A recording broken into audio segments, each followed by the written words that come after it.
23 August 2010ના રોજ NCTE દ્વારા જાહેર કરાયેલ શિક્ષક પાત્રતા પરીક્ષા સંબંધિત અધિસૂચના તથા માનનીય સર્વોચ્ચ ન્યાયાલયના તારીખ 29 મે 2026ના ચુકાદાના પરિપ્રેક્ષ્યમાં વર્ષ 2010 પહેલા નિયુક્ત થયેલા શિક્ષકોને કાયદાકીય અને નીતિગત સંરક્ષણ પ્રદાન કરવા બાબતે હાલમાં દેશના લાખો શિક્ષકોમાં ગંભીર ચિંતા, વ્યથા અને અસુરક્ષાની લાગણી વ્યાપી રહી છે.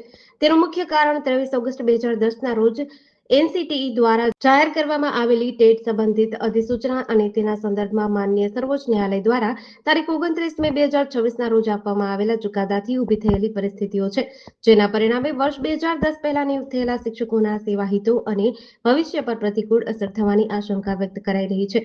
દેશના વિવિધ રાજ્યોમાં લાખો શિક્ષકોની નિમણૂકો તે સમયના અમલમાં રહેલા નિયમો, લાયકાતના ધોરણો અને પસંદગી પ્રક્રિયાઓ અનુસાર કાયદેસર રીતે થઈ ચૂકી છે. આ શિક્ષકોએ વર્ષો સુધી રાષ્ટ્ર નિર્માણ, ગુણવત્તાયુક્ત શિક્ષણ, સામાજિક જાગૃતિ અને ચારિત્ર નિર્માણના ક્ષેત્રમાં મહત્વપૂર્ણ યોગદાન આપ્યું છે. માનનીય સર્વોચ્ચ ન્યાયાલયે તારીખ 29 મે 2026ના રોજ પુનર્વિચાર અરજીઓનો નિકાલ કરતા અગાઉના ચુકાદાને યથાવત રાખ્યો છે. ન્યાયાલયના નિર્ણયનો સન્માન કરવું આપણી સૌની બંધારણીય ફરજ છે. સાથે જ આ પણ એક મહત્વપૂર્ણ બંધારણીય હકીકત છે કે ન્યાયપાલિકા કાયદાનું અર્થઘટન કરે છે, જ્યારે જનહિતમાં જરૂરી નીતિગત અને કાયદાકીય ઉકેલ પ્રદાન કરવાનો અધિકાર સંસદ અને સરકાર પાસે રહેલો છે. મહાસંઘનું માનવું છે કે વર્ષ 2020 પહેલા નિયુક્ત થયેલા શિક્ષકોની નિમણૂકો તે સમયના અમલમાં રહેલા નિયમો અને પાત્રતા ધોરણો અનુસાર સંપૂર્ણપણે કાયદેસર અને માન્ય હતી. લાખો શિક્ષકો અને તેમના પરિવારોના ભવિષ્યને અનિશ્ચિતતામાં મૂકવાથી શિક્ષણ વ્યવસ્થાની સ્થિરતા અને શિક્ષકોના મનોબળ પર પ્રતિકૂળ અસર પડશે.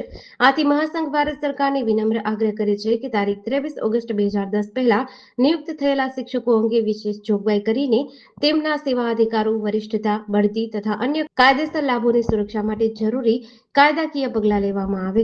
નમસ્કાર, હું ડોક્ટર લાભુબેન કારાવદ્રા અને મારો હોદ્દો છે અત્યારે મહિલા ઉપાધ્યક્ષ મોરબી જિલ્લામાં.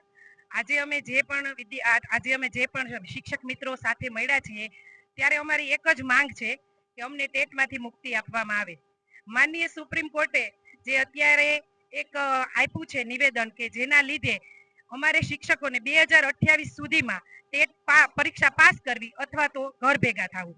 તો આ એક સદંતર અમે સુપ્રીમ કોર્ટના આ નિવેદનનું માન કરીએ છીએ, સન્માન કરીએ છીએ, પણ અમારા શિક્ષકો માટે એક અન્યાય ભર્યું આ સૂચન છે. બરોબર, તો આજે અમે બધા ભેગા થઈ અને માનનીય વડાપ્રધાન શ્રી તથા મુખ્યમંત્રી શ્રી કે જેઓ સ્ત્રી સશક્તિકરણમાં માને છે અને વડાપ્રધાન શ્રી તથા મુખ્યમંત્રી શ્રી સ્ત્રી સશક્તિકરણને જ્યારે આટલું બધું મહત્વ આપે છે ત્યારે બહેનો વતી મારે એક જ માંગ કરવાની છે કે આટલા વર્ષથી બહેનો બેવડી જવાબદારી સંભાળતા હોય, એક ઘર સાથે બાળકોનું ભણતર અને ચણતર કરતા હોય, ત્યારે આટલા વર્ષે હવે આ પરીક્ષા લેવાનો કોઈ એનો મુખ્ય ધ્યેય કે હેતુ રહેતો નથી. કારણ કે જ્યારે અહીંયા બહેનો છે એ આવ્યા છે પોતાની નોકરીમાં ત્યારે સરસ રીતે મેરિટની અંદર પોતાનો ક્રમ અપ લઈ ઘણા બધાને પાછળ છોડી અને આવ્યા છે. તો હવે એની પરીક્ષાનો કોઈ મુદ્દો રહેતો નથી. એટલે એક નમ્ર વિનંતી છે બેનો તરફી અમારી, કારણ કે 60% જેટલું મેકમ અત્યારે ગુજરાત પ્રાથમિક શિક્ષણમાં બહેનોનું છે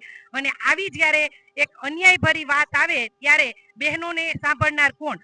તો મારી કલેક્ટરશ્રીને આજે આવેદનપત્ર આપી અને રાષ્ટ્રીય શૈક્ષિક મહાસંઘ વતી એક માંગ છે કે અમારી આ વાત ત્યાં સુધી પહોંચે, બહેનોને ન્યાય મળે અને ટેટની પરીક્ષામાંથી બહેનોને મુક્તિ આપવામાં આવે, ભાઈઓને મુક્તિ આપવામાં આવે અને ન્યાય સાથે શિક્ષક સમાજને સન્માનની નજરે જોવામાં આવે. સમાજની અંદર આજે શિક્ષક છે એ ધીરે ધીરે પોતાનું સન્માન આવા નિર્ણયોથી ક્યાંક ને ક્યાંક અમને ટાર્ગેટ કરીને ઓછું કરવામાં આવે છે. તો આ કોઈ પણ વાત માન્ય ન રહે અને માત્ર ને માત્ર શિક્ષકોના સન્માનની વાત આવે ત્યારે ટેટની મુક્તિ આપવામાં આવે. ભારત માતા કી જય.